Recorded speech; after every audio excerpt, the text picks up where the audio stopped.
Buongiorno a tutti, mi chiamo Nicolò Zava.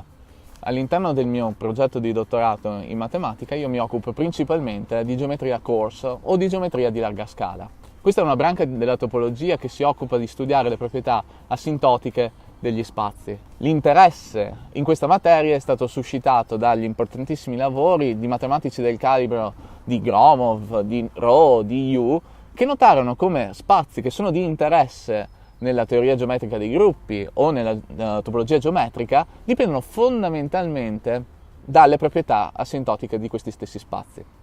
All'interno di questa materia io mi occupo principalmente di fornire una base che sia anche categorica alla materia, dando quindi un fondamento che sia univoco, solido e ben costituito a tutte le varie applicazioni.